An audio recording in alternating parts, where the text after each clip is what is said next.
Quem já teve a boa sorte de visitar o Passo do Jacuí, na divisa entre Restinga Seca e Cachoeira, ao parar para admirar a beleza do rio e dos pilares de pedra da Ponte do Império, foi muito provavelmente acometido por um sentimento de nostalgia e não pode deixar de se perguntar como era esse lugar no passado. Se ao menos tivéssemos uma foto do local, ou ainda uma pintura, quando ele ainda era um recanto movimentado pela ida e vinda de viajantes e ao caminho dos tropeiros sul-rio-grandenses, ao menos podemos encontrar pequenos fragmentos do passado que alimentam nossa imaginação e nos ajudam a redesenhar essa história. Esses são os relatos do século XIX, daqueles que cruzaram pelo Passo do Jacuí. Ao intenso trago que se faz de Porto Alegre, navegando pelo Jacuí para o Rio Pardo, é o mesmo para a Cachoeira, tendo de utilizar grandes carretas no caminho para o extremo oriente da província e para as praças do comércio à margem do Uruguai. A animada estrada para Santa Maria, abaixo da Serra de São Martinho, passa entre ambos os rios, Vacacaí Grande e Pequeno. O rio Jacuí, depois de receber o Vacacaí Mirim, reúne-se ao Vacacaí Grande. Entre os dois rios Vacacaí passa a grande estrada, via Jacuí, e forma ali um ponto extraordinariamente movimentado.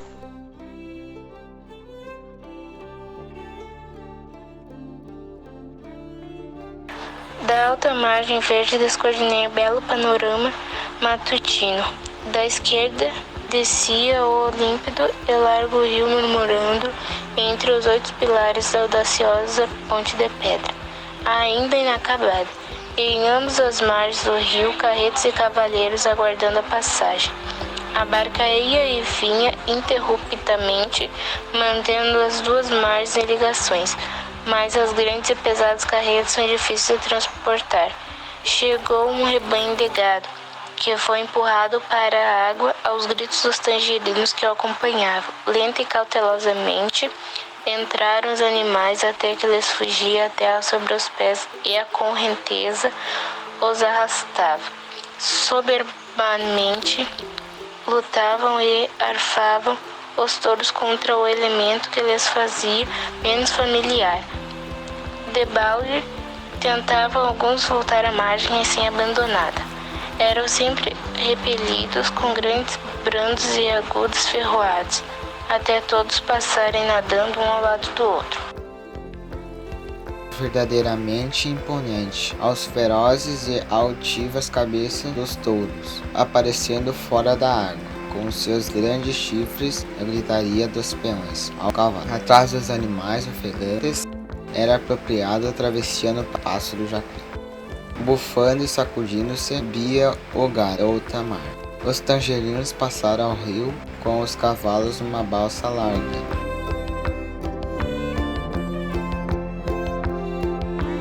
O Passo do Jacuí é de muito trânsito, é movimento permanente, carretas de cavalo, mulas, bois, viajantes e mercadorias cruzadas ao rio. Os remadores mestiços ou os índios que acompanhavam as tropas de animais, estes arrastados pelas correntes e aqueles fazendo incríveis esforços para reunir os bois ou impedir que as carretas afundem. Compridas e estreitas pirogas, feitas de um só tronco, passando com rapidez do vento, levando passageiros completamente imóveis, pelo medo de virar bosques de chifres que se encontram imensas carretas cobertas de pelos de boi enterradas na água, suspensas apenas por uma ligeira piroga ou simples barrica ataca no seu interior. 6 bois atrelados que o arreador dirige com o braço nervoso ou a voz de estentor. Acontecem muito frequentemente desastres nessa passagem. Os rios rápidos, alguns homens estropiados pelos animais. Esses esforços nada por reunir afogados numa carreta que virava e levava numa pelota quanto aos animais, e raro que alguns não sejam levados pela corrente ao morro afogados debaixo das carretas. Efetuamos nossa passagem sem acidente graças ao longo experiência dos torpeiros. Vamos a 1/4 de légua da margem esquerda para Carenear.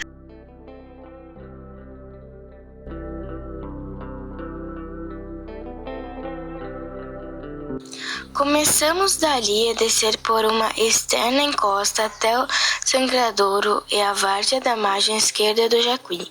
Havíamos vencido 90 quilômetros desde a véspera.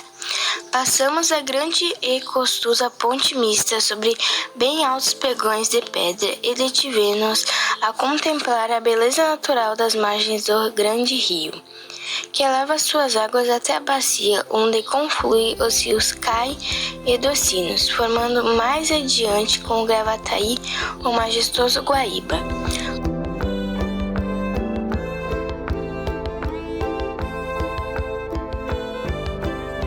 Ouvimos do nosso pai o relato de suas numerosas travesseiras com tropas vindas de cima da serra por essa majestosa ponte, que alguns historiadores julgam até nunca ter sido concluída.